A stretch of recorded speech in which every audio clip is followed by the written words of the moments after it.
come on down to Highbury, you can see Thierry Henry. He is the best player you will ever see. Thierry Henry. Now if you come on down to Highbury.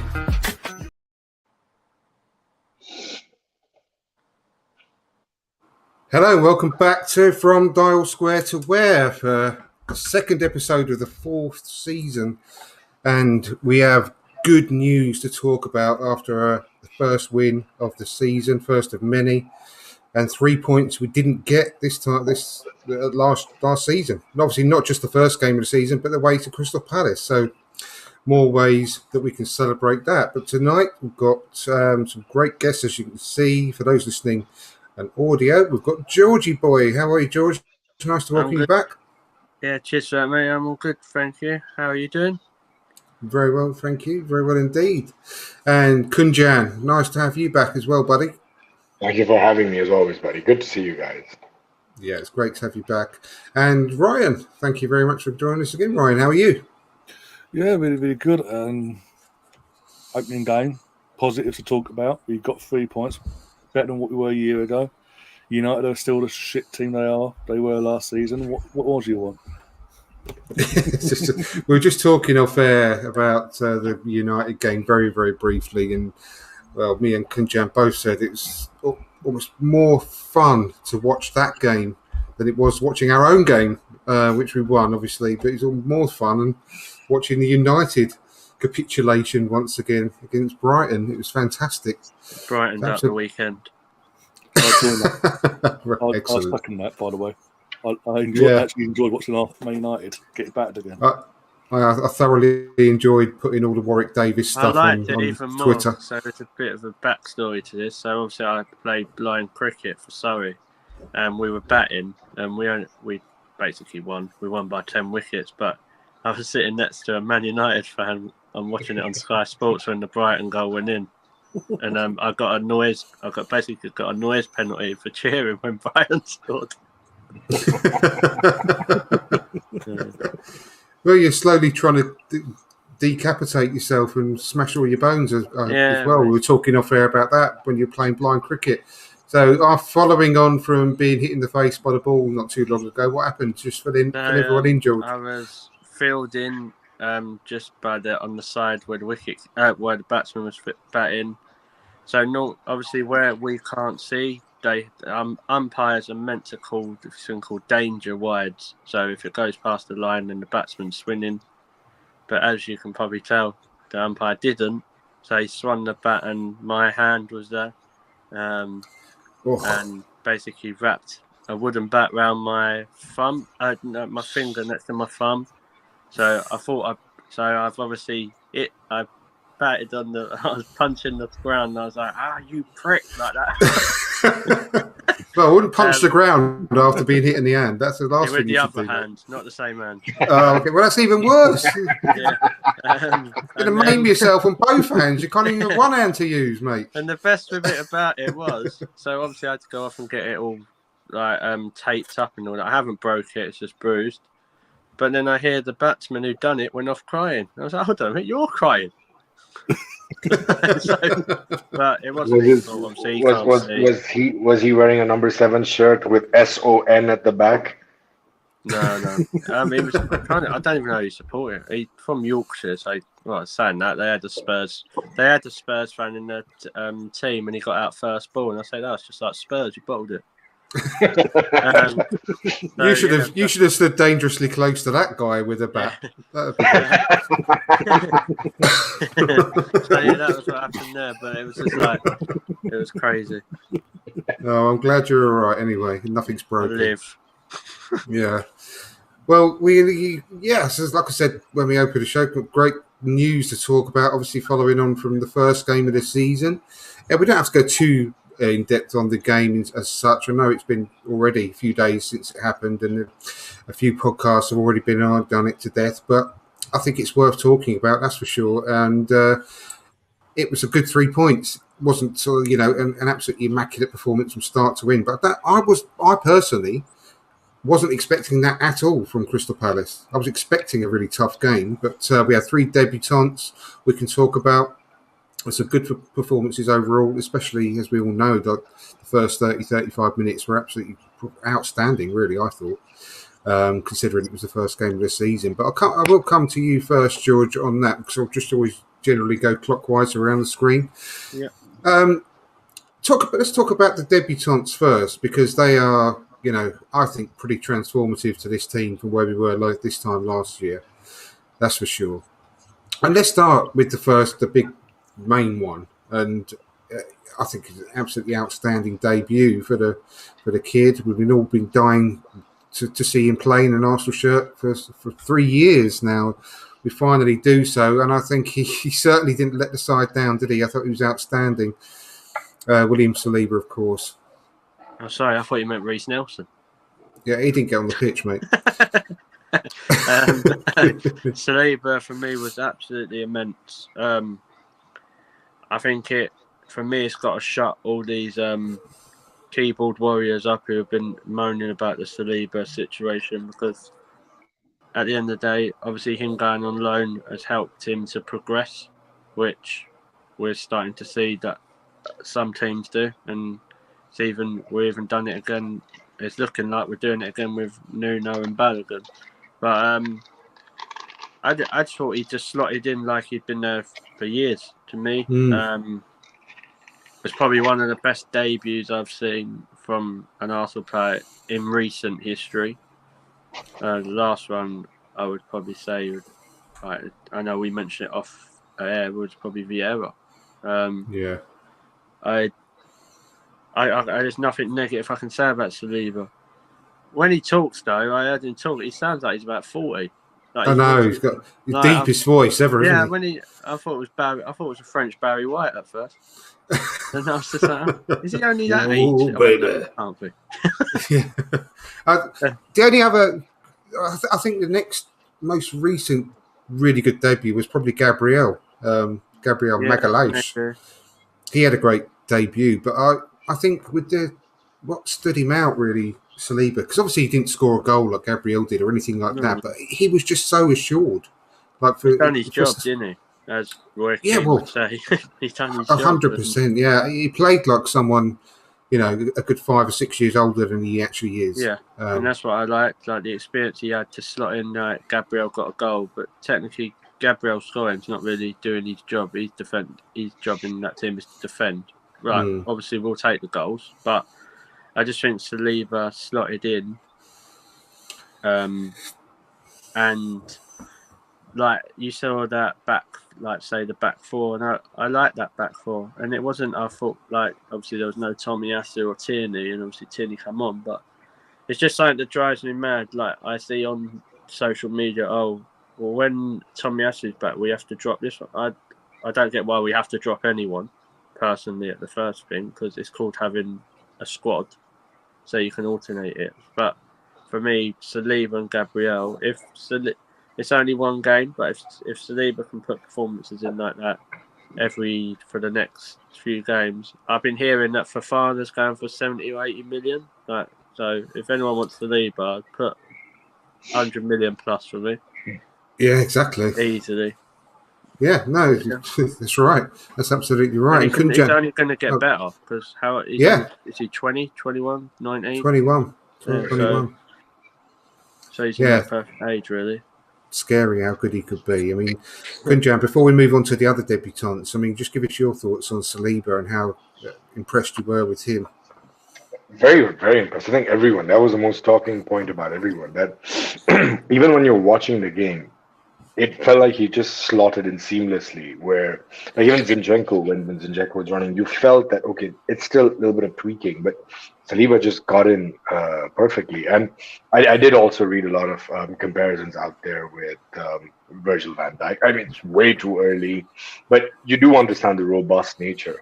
And it took me back to exactly a year back when we signed Ben White and United signed Varane. It's amazing like how 1 year later this has come into fruition, because Saliba did such a brilliant job in centre-back during pre-season. He actually pushed Ben White to right back, a £50 million signing to right back. But to be fair to Rafael Varane, who's world-class, He also played right back when Man United played Brighton, and you can check that in the clips. He sat right at the back of the bench. So, I mean, it's great to see when there was such a good comparison where guys were like, "You idiot, you bought Ben White for 50, we got Varane for 50."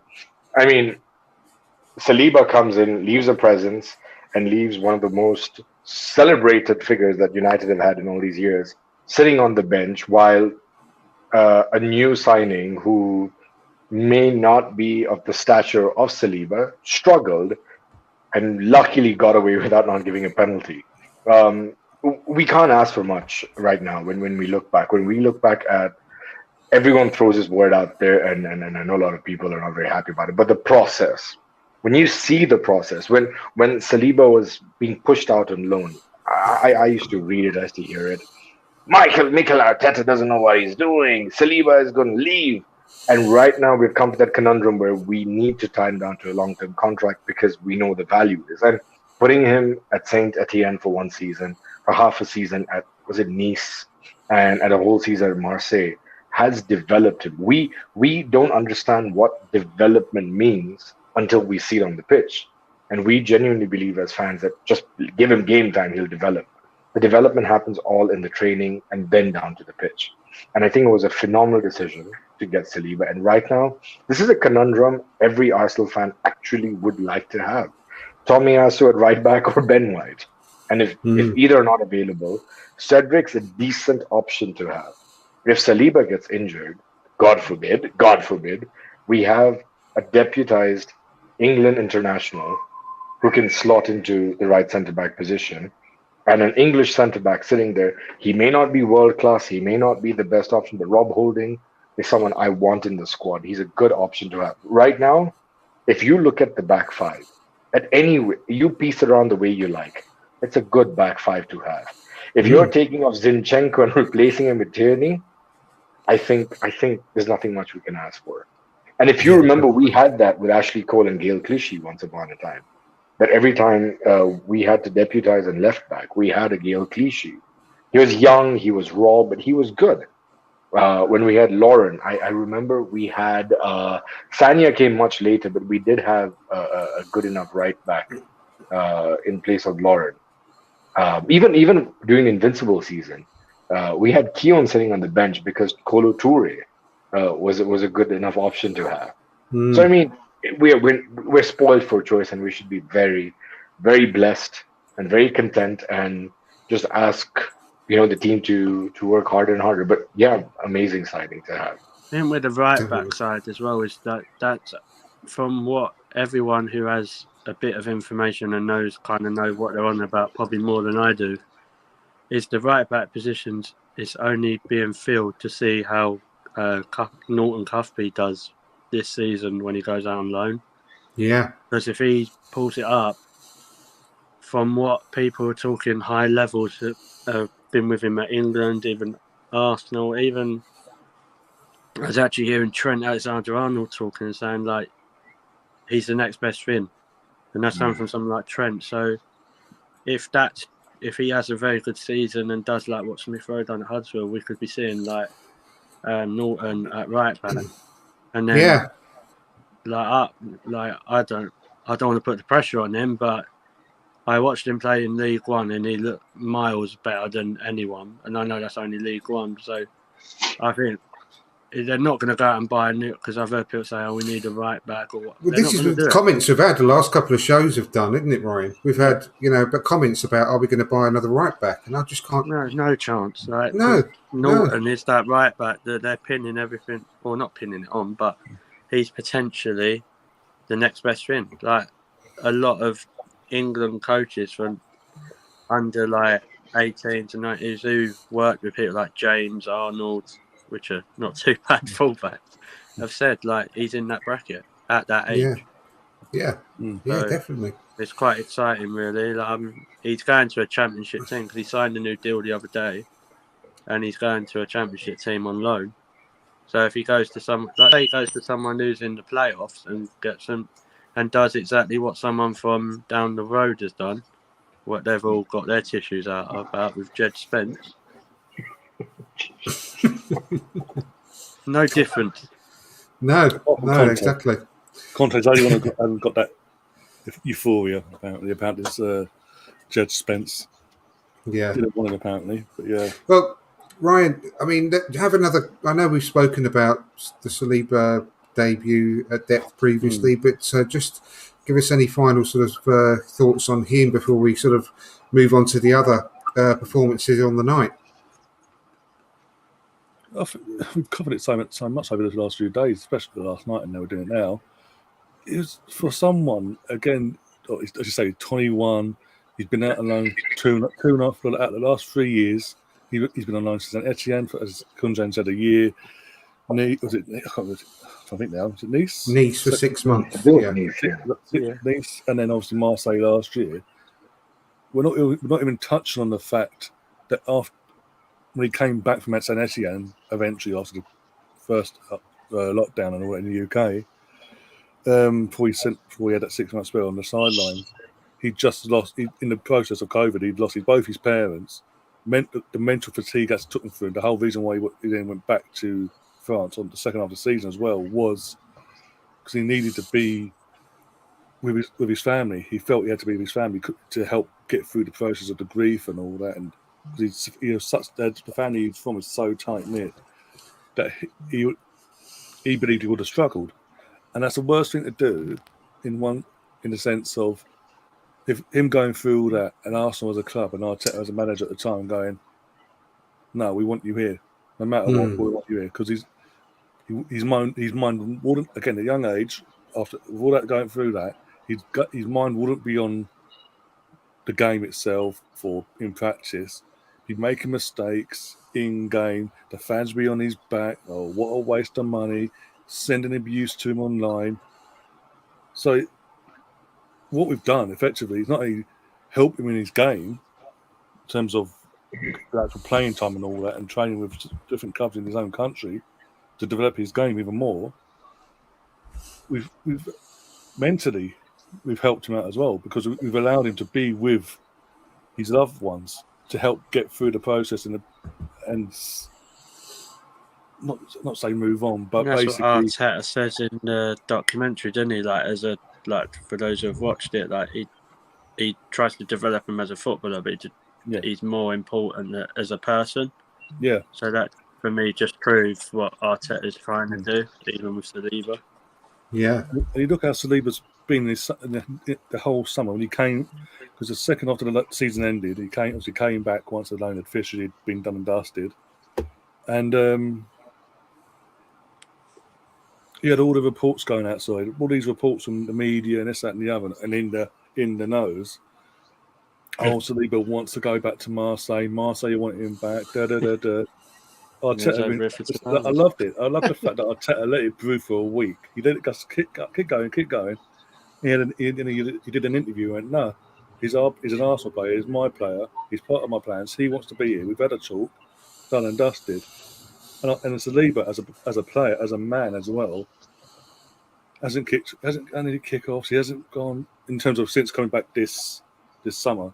Hasn't caused any aggro. And I think the maturity of him as well, in terms of how he's been playing in pre-season and on Friday night for a 21-year-old on his debut in England is nothing short of sublime. And if you're a rival fan and you've seen that on Friday night, and the fact he's come in, slotted in, looked like he'd been playing the league for years, one man a match on his debut as well, stood out like in a good sense from our perspective. You're shitting yourself. It's like suddenly, as a unit, not just a starting back line, but in terms of backup as well, we ain't looking lightweights in terms of when the team attacks us. We don't look like we're all hands on deck. We're gonna concede. It's more solidified. It's more we defend as one, not as individuals. And me and you, I was at the Emirates Cup, and we see it firsthand. His ball control close to feet. We had 3 or 4 players around him at one point, And he didn't phase him. He just went, okay, and got out of the situation. It's amazing. His awareness as well. His awareness to his teammates and where they are. If he thinks they're out of position, he's there. He's on alert to cover. And, absolutely. Really encouraging. And I think the only slight concern with him now is that if we need to get him signed up, and because I think we could all say that France has definitely got to be one of the favourites for the World Cup, right? And if he makes that squad and plays during that World Cup run, and then all of a sudden they do go on and win it, and he's gone to become a World Cup winner as well. Yeah. I mean, can you imagine what the value of that player will be and how highly sought after he's going to be? I mean, at his age. So you're talking about Fofana earlier, George, about being 70 million plus now. And, we've got some kind of superstar in the making in our hands, and we've got to get this guy tied down as quickly as we can, really. Because if he goes on and wins that World Cup, he will then have 18 months left of his contract. Now, I don't want to start looking too far ahead. I don't want to start, because that's all negative stuff, and we've got to enjoy this guy on the pitch for the meantime. But it is a slight concern looming on the horizon, so I do hope they get something sorted out. He's in the same position as Saka for me. Yes, he is. Yeah. And from what was it a few weeks ago, we saw images come out that Saliba's team were at Colony taking filming videos and all that. So I personally think they're just waiting for Heck to get, because obviously the number 2, the brand and all that. I think they're waiting to get. I think they're waiting. You might need to pay his train fare to get rid of him. And then they'll give it a day or two, and then the big unveiling. Number SW2. I think it might have been in your WhatsApp group, George. Yeah. So there was some news earlier on today. I don't know where it's come from. I've not substantiated it myself, but that Bellerin's contract, they've actually agreed to terminate it now. Yeah, so there's a lot of talk about. It's come from a couple of people. There's been talk for the last couple of weeks. That's what they were going to do, because basically, Real Betis can't afford to pay anything because of their name's not Barcelona. Let's get the world's smallest violin out. Sorry. Yeah. So, and plus their name's not Barcelona, so it's not like a very account that I'll buy now, pay later. But as far like Bellerin won't be at the club in the next few days or a couple of weeks. So obviously, like Ryan said, that number 2 spot comes available. I was hoping that he'd take Maitland-Niles with him as well, like as a bug off deal or something, because it's the only way of getting rid of him. But I think I honestly think Saliba's close to signing or not. He may have already signed one, but then I think the same thing about Saka. Yeah, exactly. I do think that's the case, what Ryan just said, that they are holding out for number 2 to unveil him, because he can't buy his shirt yet still, can you? And to answer BX Gunner's question there that's on the screen, can a player change number once the season started? The actual official numbers don't go in until after the transfer window's finished, does it? And they can from January, because if at a push, but teams don't really like to do it. But the official numbers don't get given to the Premier League until after the transfer window's finished. People in, couldn't you? And so. Yeah, exactly. So that's no problem. And he has got this brand as well. I've mentioned a few times in the past where he put a picture up on Instagram, I believe, didn't he, of his shoes with WS2 on it. And so that's a big thing for him, I would imagine, at his age with his brand and all that. But we have to watch the space with that one. But I do agree with you, Ryan, that's why they're waiting. But until it's happened, I'll still have a bit of a nervous twitch. But even then. Yeah, exactly. Yeah, but so moving on to sort of other areas of the pitch now. I think Gabriel Jesus has all been done to death, and I don't want to disparage it, because he's been outstanding. And honestly, he's been as close to a transformational signing as I think I can remember for many years. I think it's been unbelievable. But I want to talk a bit more about Ben White, because I still can't get my head around the criticism he's been getting all over social media. Glad it's not just me. I just think I honestly think it's ridiculous. I just think some supposed fans have just got something against a player for a start, and they will never let that go, no matter how good he is. And also, I think there's the other side where you've got people. If you like one player, you can't like the other. So they're playing Saliba off against Ben White now. So you're either in the Saliba camp or you're in the Ben White camp. Yeah. And I just think it drives me nuts because I thought he had a really good game. And then I saw on WhatsApp and I heard on some podcasts or whatever that he was getting slated. And I was just thinking, what is wrong with some people? Am I on my own? I can see by the way you're nodding your head and that I'm not on my own in that. So I'll come to you actually first, Kunjan, if I may. I'll come back to you in a second, George. I saw you nodding. Do you agree with me, or do you think he had a poor game? Because I thought he had a fantastic game. I think. Okay, first of all, we have to remember who was on that wing, and if it was some upcoming player, someone not on form, someone who's not clinical, you can say fine. Ben White didn't have the best of games. And the gentleman is a certain very unknown name called Wilfred Zaha. I mean, people may not know of him, but he's meant to be a good player, from what I hear. Let me know what he is. Quiet.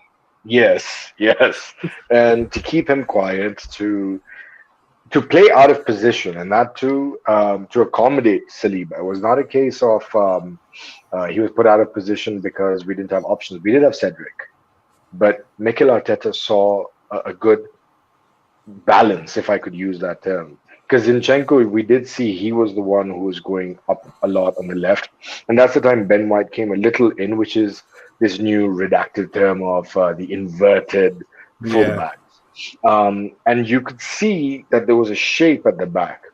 And even if you notice Partey wasn't holding. He was actually opening up that space for Ben White to come in.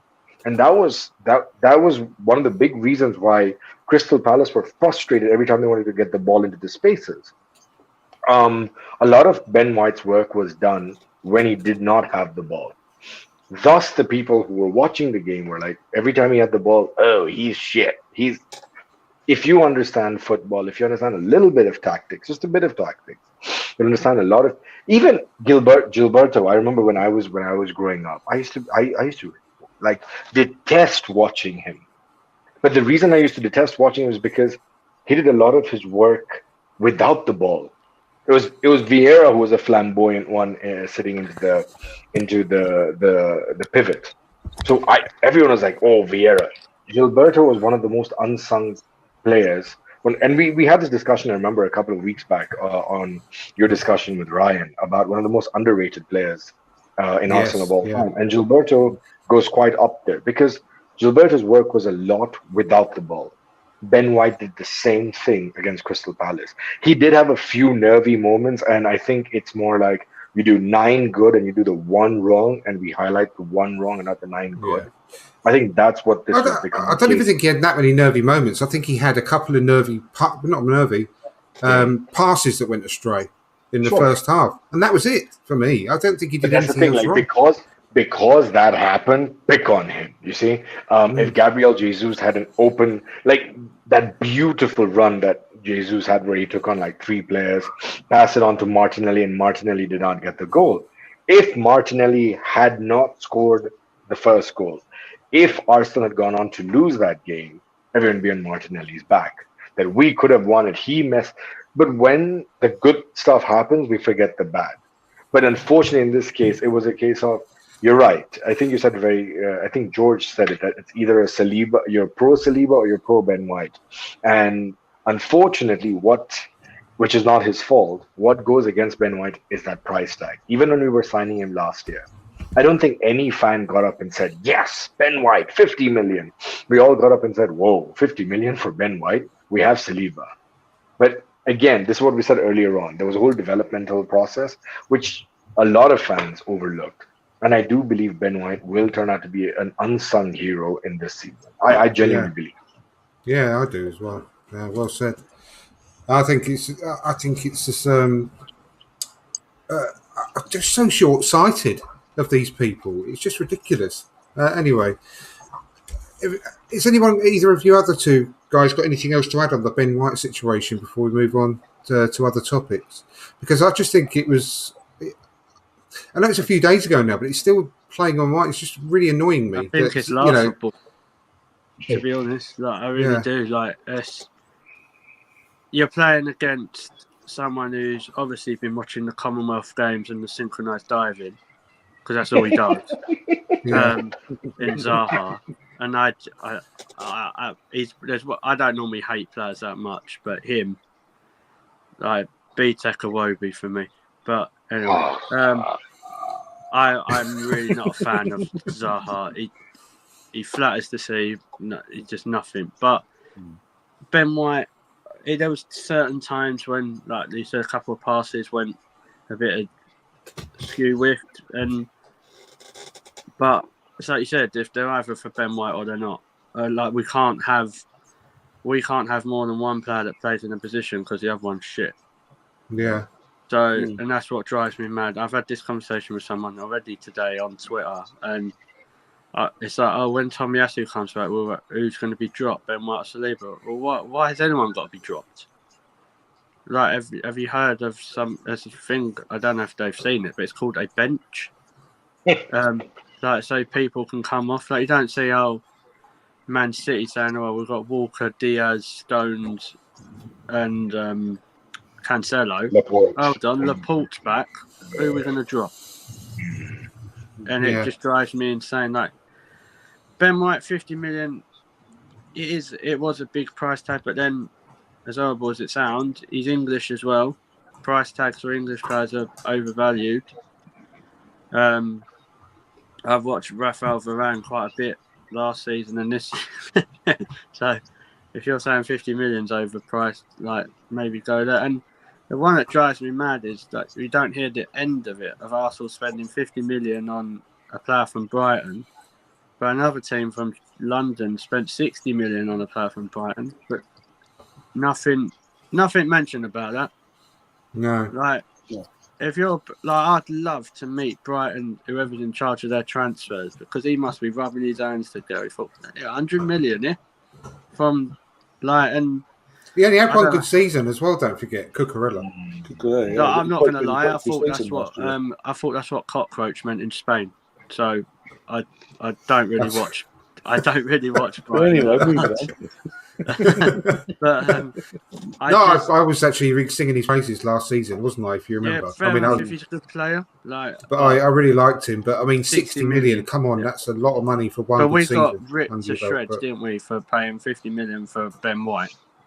Like, and I don't actually think Ben. And I agree with Kunjan. Like, unsung hero Ben White. I think he's going to be a really good player. I think he's going to be really important as well. Like, I do. Yeah. He don't take well to disappointment, as we've seen at Prime on the documentary, but that's Arteta's job to fix, isn't it, really? And to work with him. But it just drives me mad, mate. Like, all the top clubs, they don't say, one of their players about, so who we're going to drop.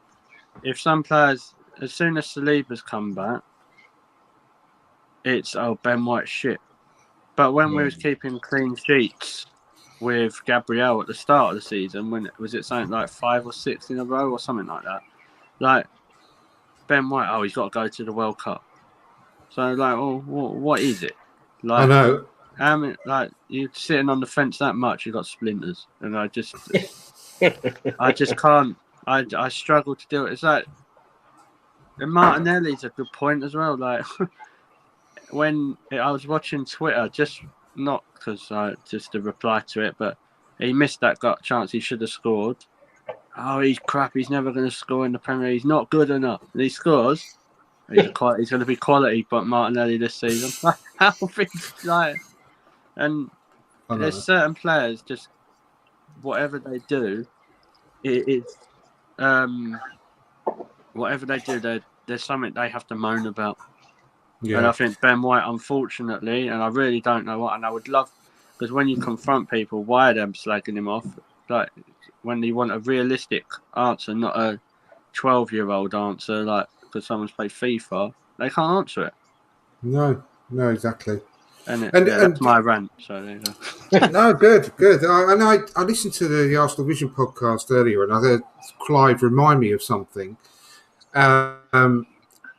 If you go back 12 months when we signed Ben White as well, there was an ooh and an ahhing about whether he was good enough to play in a back four, and I'd forgotten all about that because remember at Brighton he was playing in the right of a back three a lot of the time. Yeah, that's what everyone said. You can only play in the back three. He's not going to be any good in the back four. Blah blah blah. I mean, one of the best defenders in the league last season. Maybe that's a bit strong, but he's had a really really good season in a back four. Now he's playing right back. He looks really really good to me. Playing right back for England as well. The guy is so adaptable. He's the best in the centre half as well. Like I'm not even joking. Like you think the best person in this last summer, when there was the international break that done well, was Ben White that he pulled out. Because watching the rest of that crap. Yeah, I don't want to be associated with this. I know exactly. No, I just don't know. I just don't I don't understand it. When I hear like the transfer fees that are being bounded around, and you see, and 50 million might sound up, but is it actually that much when you think about transfer? Not when you look back now. Like, not when you look back in a season or two times, you'll think that's a bargain. That was. Like, and you think like crazy. The players like I'm not trying to take the piss on him, but Fofana, 75 million. Chelsea had a bid rejected. He's a good player, but he ain't even played like this last. Well, God knows how long. He was out for most of last season, wasn't he? Injury, just come back. How is that justifiable? And then I hear Gabriel's like Juventus wanted 30 million to pay 30 million for Gabriel. And everyone's moaning about 50 for Ben White. No, they should have got back to Juventus and say, we'll send you a signed shirt, mate, for that, for Gabriel. But you ain't getting the player. We'll send you a signed shirt of him. That's looking at our dealings of our sales. Looking at our dealings of the sales, we'll send a signed shirt with Gabriel. Look at our dealings of let's not push it. Yeah. Regards, Give you a 16-year-old called Gabriel that's in the youth team or something. Got about 4 of them. I don't know. I just think Ben White is really unfortunate. Like, because he don't. Apart from when he had COVID, like when he rushed back, he didn't really make that many mistakes. Like, and I just wonder if it's like. I don't know if you've all seen the documentary, but I know Ryan has. But in the documentary, he says that he don't really watch football. He don't really come across as like a proper football character. Like he was saying, his mate said to him, "Oh, well, if these teams are after you, Ben, like you must be good. You can make money out of this." And I just wonder if he don't with the because some fans have just got to have if it's windy, it's Ben White's fault, isn't it? I just think it's the 14-year-old kids in their bedrooms who have to have a favourite, and I don't think it's. If you think about it logically, but if they have a it's not the true Arsenal fan it's not the true Arsenal fan that backs the whole team when they wear the shirt. Doesn't matter what name's on the back. If you're playing on the Saturday, we'll back you type of situation. It's these stands who are, there's a Saliba stands who have got to be against Ben White because he's in the way of Saliba playing week in, week out, for example. I don't know. It's just ridiculous as far as I'm concerned. Compare it to. I didn't realise that El Meni becomes such a world-class midfielder. Like I think, don't get me wrong, I think he's good squad player, but when there was talk about him going, there was people on social media saying, "Oh my God, we're letting rid of El Meni. Who are we going to bring in? Who's going to take each other?" A few weeks ago, before he played against Chelsea, you were saying El sideways.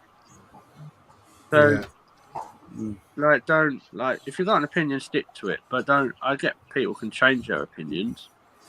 And what people don't think with Ben White as well, if they ever thought, it's like Quinjan said, actually, if they watch the game of football, when we're defending, it goes into a back three because Ben White's actually a centre half that can play at right back, and vice versa.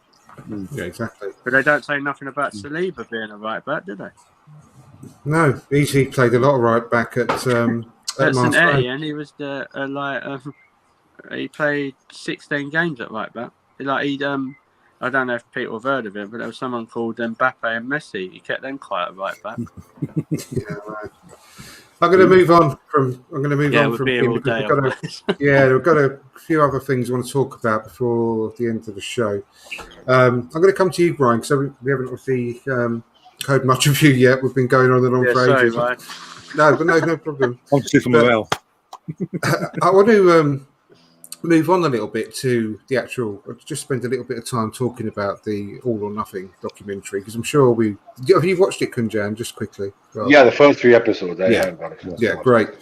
So yeah, it's obviously much anticipated. It's finally come out. The next 3 come out later on in the week, which would be really interesting.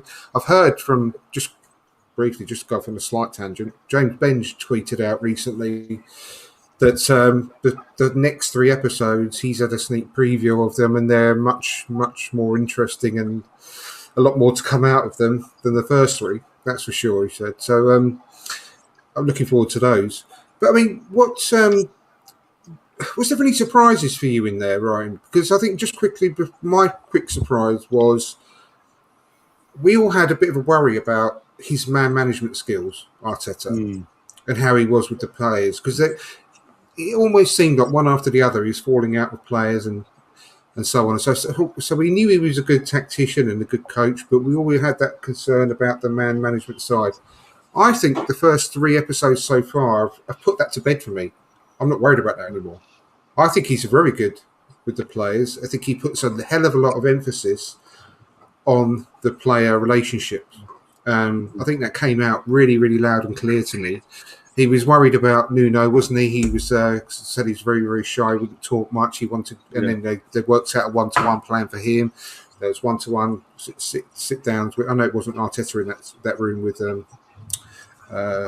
Smith Rowe, but obviously Arteta's got a hand in that, though. They do what they're told by him. So that put that completely to bed for me, and I was really pleasantly surprised about that. I mean, was there anything that came out to you from the show that maybe was a surprise, or maybe you weren't expecting, or nothing? I mean, it doesn't have to be anything, but I thought that was quite good.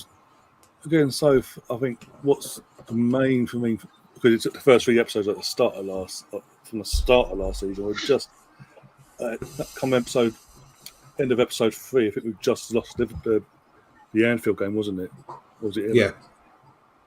The Anfield, and then literally, I think the next episode 4, they've already teased like next time, and that's when they're going to basically touch on the main event basically of the season when the whole thing went off with Aubameyang. Basically, that's going to be the next episode on Thursday, along with 5 and 6. So for me, I mean, in terms of what I was surprised at is, considering he was our captain at the time, the lack of airtime, basic interviews he did with the people at Amazon. I think he literally has one interview, and that was episode 2. For like 2 minutes, he has an interview while he's getting his hair cut. He explains why he does his stars in his head and all that for his granddad. Yeah, that's true. Yeah, and one of his sons pop up and all that. But literally, like near the end of the interview there. But aside from that, it's mainly focused on Saka, Smith Rowe, Bellingham pops up a bit. The younger players, Odegaard does a one-on-one chat with the producers and all that. But as a club Ramsdale's dad. Ramsdale's mum. Yeah, he's got more airtime than Aubameyang. Yeah. And as I say, as a club captain, I would have thought, even though we know what happens later on down the season, that there would have been more from what we've been shown, not just in Italy, but what we've been shown from Aubameyang. He was very, again, I know it's edited and it could be edited that way to justify the meaning of what happens. But it felt very. He feels very standoffish. He's like he's in his own little thing. He wrote on the first episode, first scene, massive gold Jeep car with gold and God knows what colours on it, but really flashed. Having a chat with Lacazette, goes off, doesn't interact with anyone else. You don't see them again the rest of the episode. Episode 2, North London Derby is mainly focused on. And it's the short episode of the 2. And when you arrive at the stadium, and then in the dressing rooms, they're all it's again the way it's been edited as well. You've got Lacazette, Cedric, Odegaard, Xhaka. They're all talking to each other. They're all communicating, and they've had a bit of a laugh before kickoff and all that. Before going out for warm-ups as well. And Aubameyang's just sitting there on his own, like that, headphones on, switched off to everything. He doesn't, and again, as a club captain, he's not going over to the likes of because it's North London Derby, even though the young players that have come through the academy know what it is about North London Derby from a standpoint as a fan, but as an experienced player, he's played in them, and they've at that point, barely once they've played in North London Derby at that point, maybe twice. He's not gone over to him. He's not as a captain, as a leader, put his arm around him like, look, and then even when Arteta does lets Stuart, the club photographer, do the main speech for that day. Aubameyang then gets up, does a little dance of holding, and he at no point does he do even at half time or full time a congratulatory speech to his teammates or this, that, and the other. All he does is take his shirt off, go, there you go, Stuart, and let's have a photo. Yeah. Maybe it was sanitized out of it, if you know what I mean. But yeah, that's what I'm saying. Maybe it was edited away because of what happens down the line. Maybe that's the reason. What shocked me was I forgot how shit we really were. We won 3-1 against Tottenham. Stop it. Yeah. Do you know what? I think the best part out of all the 3 episodes was that Stuart McFarlane's speech for me. Yeah.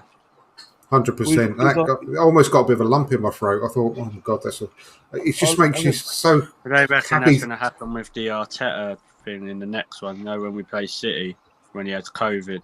Yeah, I like the video. Yeah, they're showing bits of it. And like the thing that put a lump in my throat a bit was there. Do you know when he was talking about having his like heart condition and stuff? And I just like all those, like you can show he cares, and he reminds me like the way he acts is so much. He's got Guardiola and Wenger in him, so like he does some of that stuff. Like I agree with the Aubameyang thing, but the one what I was shocked how pissed off Ramsdale gets for conceding a goal.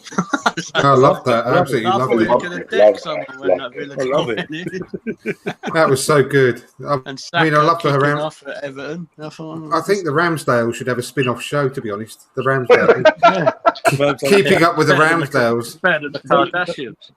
You got Jack White on his dad doing Netflix documentaries. Every season, get Aaron Ramsdale on his dad and out around go out around the country in a camper van or something.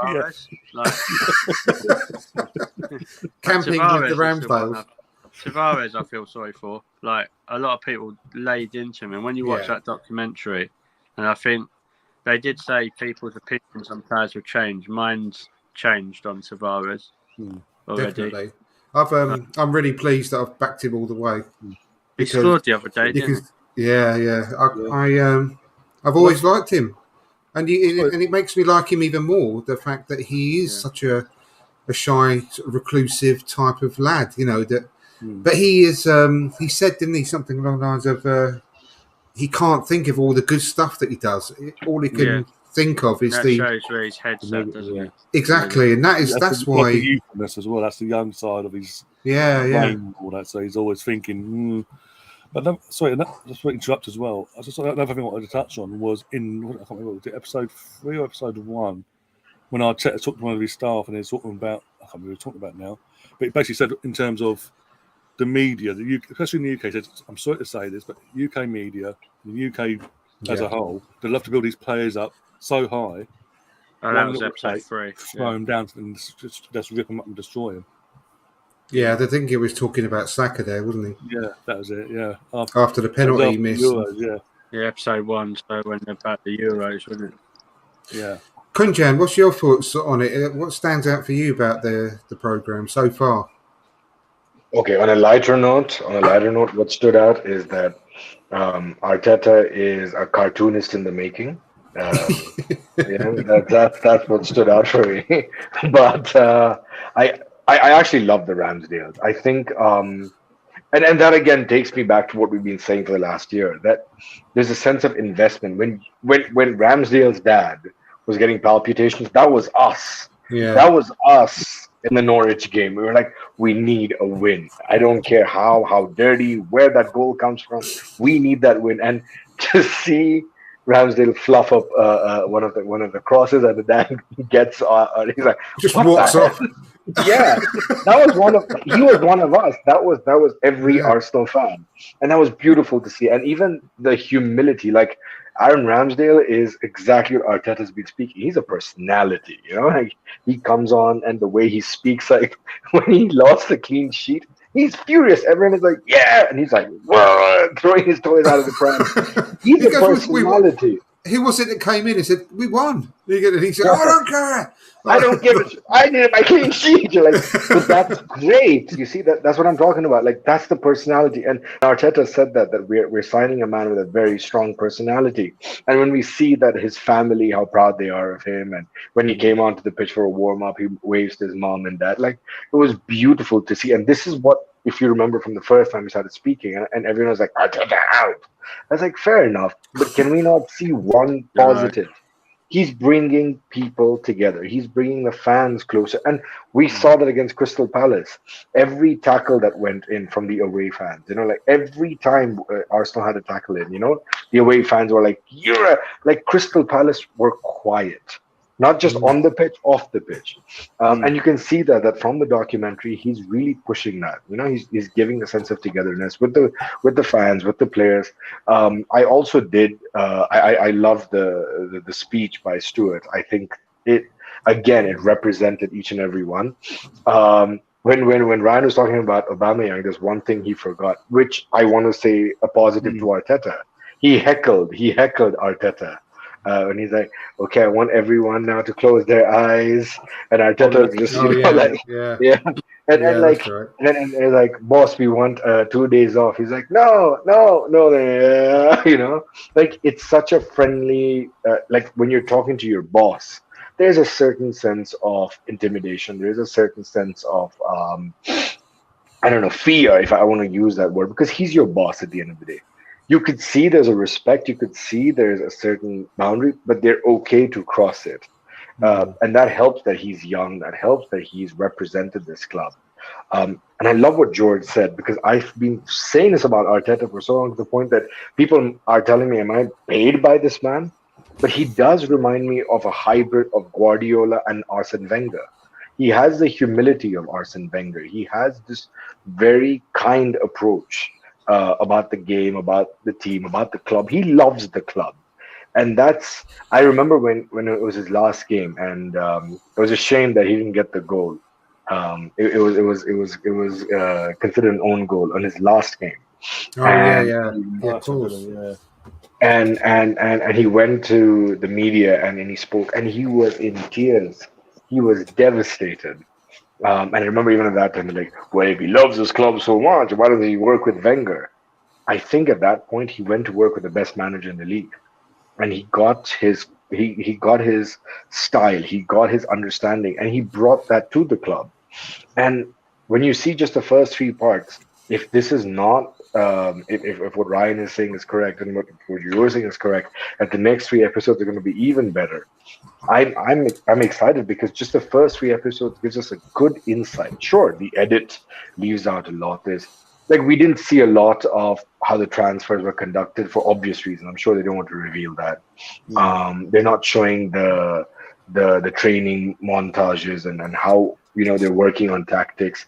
But there's such a beautiful sense of understanding with each and every individual, that even when Nuno was having a communication breakdown, it was addressed, and like even when I think Carlos, was it Carlos who spoke to him? Yes, yeah. The one, he's a specific one-on-one coach, isn't he? Which I never knew. And he showed so much empathy, where he was not like talking down at Nuno. He wasn't like scolding him. He was like, "Buddy, just speak to me. I'm here to speak to you."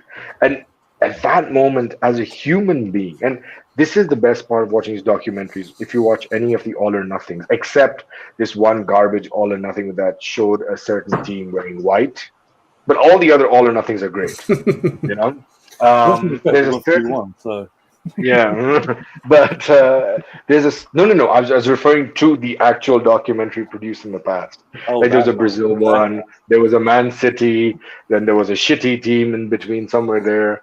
But the point is that we forget as fans, a lot of fans forget. But this is not FIFA. These are actual human beings. There's an organic presence about these people. They feel certain things. Form is not just based on what you're doing in training.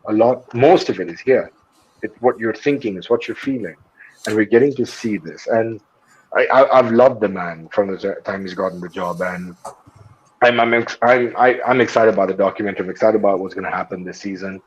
And genuinely, I said this even last time when we spoke. I said, if this season we do not achieve bare minimum top four, it's on him. You cannot blame anyone else. But I loved it. I loved the first 3 episodes. I'm excited for the next ones. Yeah, definitely. I really like the way he puts a lot of emphasis on the players, but they're also their families. You know, he thinks very much. You know, it's really important that the whole family is settled. And did you see when Ramsdale, I think it was, came in for his medical? The medical guy said, "Oh, you know, how you talked about the family." And he said, "If any of your family or your wife have a Let me problem, know. get them to contact Yeah. me." And that's lovely. That's really, really nice. You know, and it's a really, really warm feeling throughout the whole club. I think the way that he's changed And all when of you're the saying that if you personalities need there. to talk, like I'm here as well, like anything you Yeah, need or your family, yeah. like that's just a physio.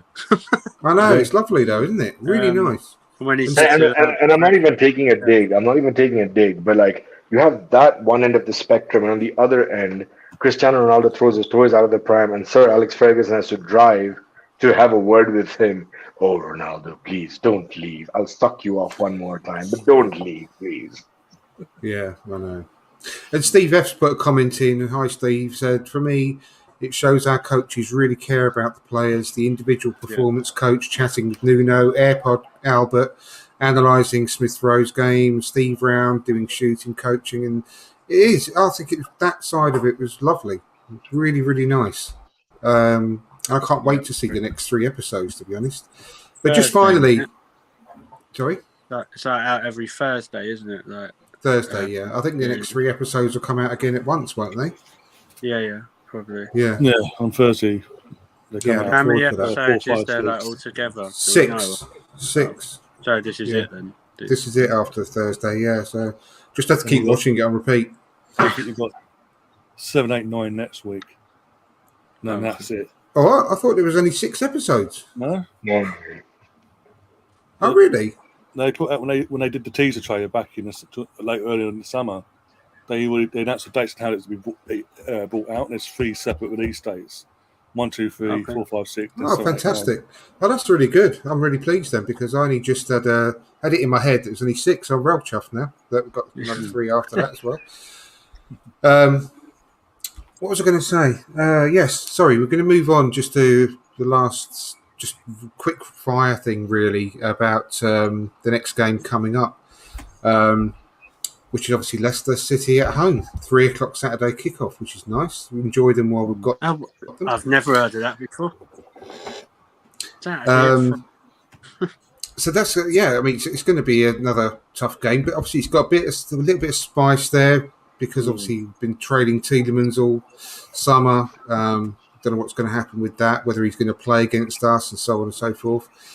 I've got a question though for each of you, which is an interesting one, and I just want to find out what your thoughts are on it. Really, if I hypothetically, and we know Kieran Tierney's fit and available. Hypothetically, Tomiyasu, fit to start, rearing to go, perfect prime, Tomiyasu. So do you start Kieran Tierney or Tomiyasu or both for the game, in your opinion, or not? And I'll just go to you first, and just keep it fairly brief, Georgie. But what's your thoughts on that? I think I'm going to know what you're going to say, but no, I wouldn't change a winning side for me. I think we saw the difference. Where you have Zinchenko start on that side, and then Tierney can come on. It offers something different. And we haven't had a prime fit Tomiyasu for God knows how long. So I forgot what that feels like. Yeah. No, fair enough. Absolutely great. And what's your thoughts, Kunjan? Same. I think we should go with the same team that we do have. I think the only way I see a Tomiyasu, Ben White, Saliba fitting into a team is if we have a back three. And I don't think against Leicester we need a back three. So I think go with the team that is. I love Tierney, and I would love to have him back. And the only way I do see that happening is if Xhaka gets an injury or a suspension, and Zinchenko takes that role, and Tierney moves to left back. Yeah. Cool. Nice one. What about you, Ryan? I'm pretty much on the same wavelength for the other guys. In terms of Tomiyasu and Tierney, I mean, we saw pre-season, first game of pre-season, Tierney played, half hour, had to go off injured. So I'd rather keep with the background we had on Palace, and if they're available, Tomiyasu and Tierney, have them on the bench and give them 25 to 20 minutes at the end of the second half. Just ease them back in. This is the thing now, because of the players we've got that can cover them, we don't have to rush them back and risk them getting another injury or another knock here, there, or whatever. They can be eased back into the squad. They can be integrated properly without having to be feel like it's forced back in. Like, oh, you're available now, so off you go, sort of thing. No, we're going to ease you back in, slowly and gradually, build your fitness back up, build your match fitness back up, and then we'll go from there. Yeah. Yeah. About having that fear of the backups. I think exactly the same. I think for this game, I would definitely give them minutes, both of them again, to help build it up. Yeah. 60, 70 minutes, I would have them. Bad subs to bring on. No, exactly. I'd have them both on the pitch for give them 20 minutes minimum, really, just We've to got ease 5 back subs in. what we can do as well. I think people forget that a little bit as well. When you've got them to come on. Yeah, exactly. Changes it out. Because if we need them fit and firing, they're going to be used a lot this season. And I have to say, I'm still, and I think we touched on this maybe yesterday or Sunday, Ryan, but for me, the best back four would still be having Tierney and Tomiyasu in it. I don't care who the defenders are out of the three of Saliba, Gabriel, White, because they're all great. But I still think our strongest defence would include Tierney and Tomiyasu, personally, because I don't want to go into it too much, but that would be my first choice 11 under normal circumstances. But I wouldn't do it straight away. Like I said, we've got the luxury now of not having to rush them back. Yeah, exactly. So why would you? I can't wait really for it. It'd be interesting to see whether they do play Tielemans against us. I would imagine they would. I personally think Arsenal's quite a cheeky bit on Friday just to screw with his head. Tell his head in. Let's go, what? We are still interested, Tielemans. We're going to offer. They've asked for this. We're going to offer them exactly that. I wouldn't be surprised if that happened. Everything just fest on Friday. Do you know what? Torreira this week, didn't they? Well, yesterday. Exactly. Yeah, that's what I'm. That is in my thoughts, mate. Because we finally got rid of a midfielder. I know he didn't play last. He hasn't played for 2 years. So does it count really that we've got rid of him? Still a big wage off the books. Exactly. Yeah. Exactly. Now I would like them to. This is what I'd like. I would like Arteta to go up to him as they were coming out of the tunnel and tap him on the shoulder and say, "Come and see me afterwards, mate." That would really mind fucking. Your contract's on the table, mate. Yeah, exactly. Now that would really mess with his performance. At full time, instead of going that way, come towards us and have a nice little chat with the whole team. Bring a cup of tea with you and we'll talk. Yeah. I don't want Brendan Rodgers to come into my office. A little bit with how, with Tielemans. I want Tielemans. I've wanted him all summer, but it seems to go. It escalates and it goes really, really quiet. Like I was reading today, apparently, it's not from anyone reliable, but they're saying they won't be dead against trying to get him next summer on a free. Like, if you desperately want him, surely they're just going to go out and get him. That's what they seem to have done. We can't do it's that just anymore. Like there's something holding them. I don't know. We need him for this season. We can't mess this season up. It's Because too for me, they important. need a central midfielder and a winger, and ideal maybe a left-sided centre half if Mari goes. But more of my priorities are midfielder because if Xhaka and someone get injured again, we're back to square one. 10 years ago, no one would give a flying fuck whether a defender was left-footed or not. You know, I just think it's ridiculous that you have. Oh no! It's against the law to play either Saliba or White at left centre back because it's like 20. It's 10 yards that way. I'm sorry, but you know, I just don't think when you got Holding sitting there doing nothing. I think he's a perfectly acceptable. Yeah, I fill like in. Holden. I don't think we need another centre back when Mari goes. I really don't. Two right-footed centre backs is no problem because 10 years ago can play there as it was well. no problem. Tierney can play left centre back. And Tierney can play Zinchenko there. And Tommy Asu can play there. Ramsdale probably could as well if you asked him. Well, Tommy Asu is a centre back as well. So Yeah, so But right-footed, you see, again, working with the dynamics of the left foot and the right foot. I think if Tavares was still in the squad, which I understand why he's not, the left centre back position would eventually be occupied by Tierney if something happens to Gabriel, and we can easily slot in Zinchenko. But if something happened to Zinchenko, then you'd have a Tavares. But we don't have a Tavares now, so I think that's where the dynamic gets tricky. And I agree. And Saliba has also played at left centre back, so I do think we have adequate cover. But I do get George what George is saying about having a left-footed centre back. It does make sense. Yeah, honestly, that's the ideal. Yeah. But it doesn't matter. It's not the end of the world if it's we not a haven't got one. priority.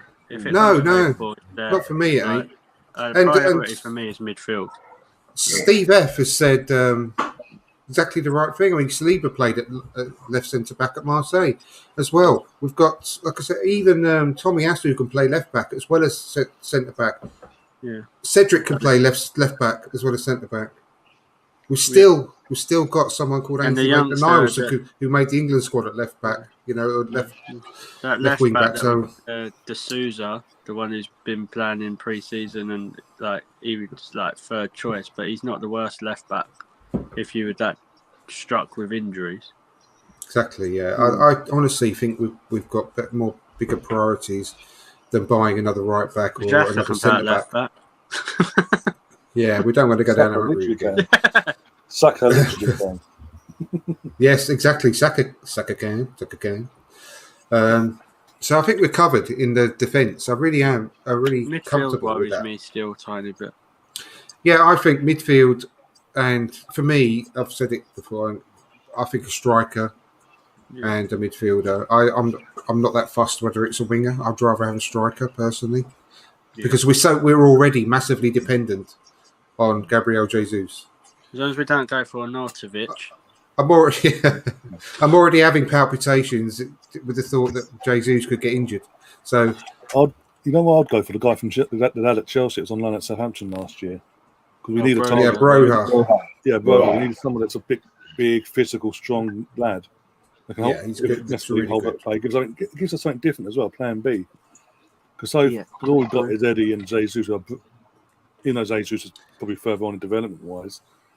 They are similar players into how they want to play as a striker. We'll say Eddie does look a beast now. I think he's been working in the gym. I don't think it wouldn't be any issue for Eddie to play from. If he had to play on Saturday, got no problem at all. I'm comfortable with it. I think. Sorry to sound like a broken record. I'd still go for someone like a Tony because he offers something different. If you could bring an Ivan Tony on 20 minutes to go, half an hour to go, he's a different type of player than Eddie and Gabriel Jesus. Look at that goal he scored at the weekend, bringing it back to 2-1 against Leicester. I know. Yeah. So I would go for someone like him over a wide forward or winger any day. But that's just me. But I think he'd be ideal because I really think someone like him would come knowing that he's not going to start every single match, and he would be delighted to come to Arsenal and come off the bench every week. Isn't it? To make everyone we've seen with Jesus and Zinchenko, they're levels that they were at have pushed for me. Will push and have pushed everyone else. Yeah, yeah, exactly. And the crazy thing is, if we were ever in a situation where we were down to three forward players, Jesus and Ketia and an Ivan Toney, just as an example, they could all play together because Ketia can play off the left, Jesus can play off the right, and we've got a central striker. I mean, I would like to go down that route personally, but let's just finish off then quickly before we go and have some predictions for the weekend. I'll start with you this time, Ryan. What's your thoughts?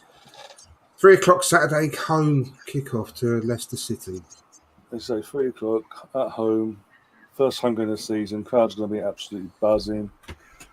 Leicester in turmoil. Even with the taking Stevens side out, Stevens out the situation, they've got Danny Waters at number one now. They blew a 2-0 lead at home the other day as well. It's just I think they're the dark horse to have an incredibly poor season, worse than last year, and that's without European football, in my opinion.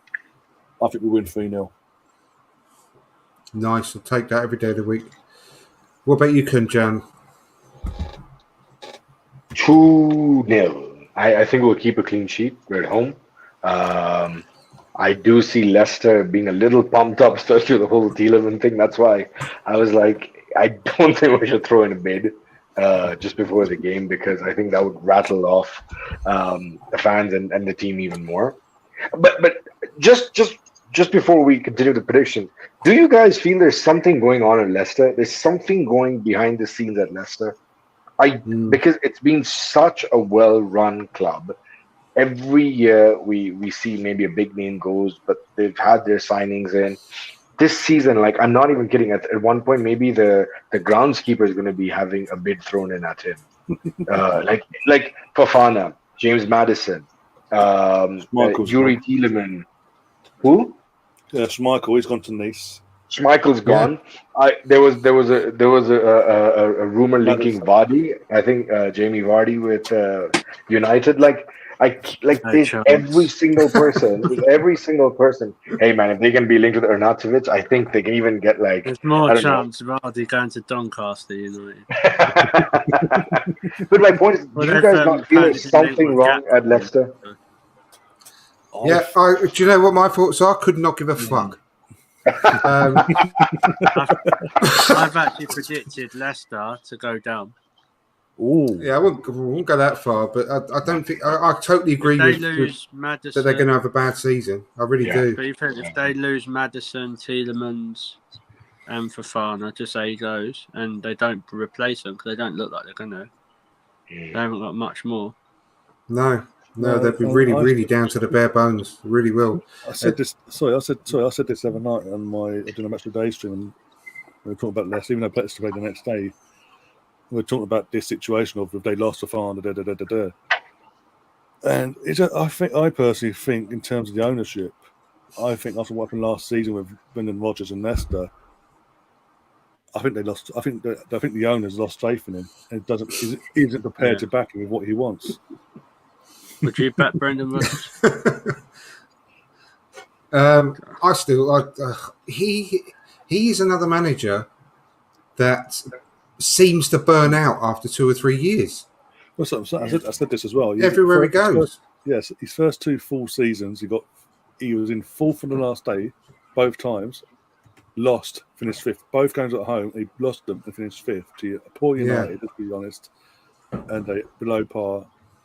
They're not down the road, and he lost out. He came fifth, and then obviously last year they just blew up. Everything that could go wrong at a club went wrong. Fofana broke his ankle. Vardy was barely playing, always injured, and his wife was being what she was. And just goals are going in, set pieces. They look defensively wise. They look dreadful. weak. Yeah, dreadful. It's just everything that he built up just went. And he had no answer for it. Yeah, it is something really weird going on there. The most promising thing about they're a bit like Everton. The most promising thing about them is their youngster that they've got. Yeah. With Everton, Anthony Gordon. With Leicester, it's Dewsbury Hall. Dewsbury Hall. Do you know what? I wouldn't mind him at Arsenal. No. I know it sounds like a wedding venue, but I think he's a really good player.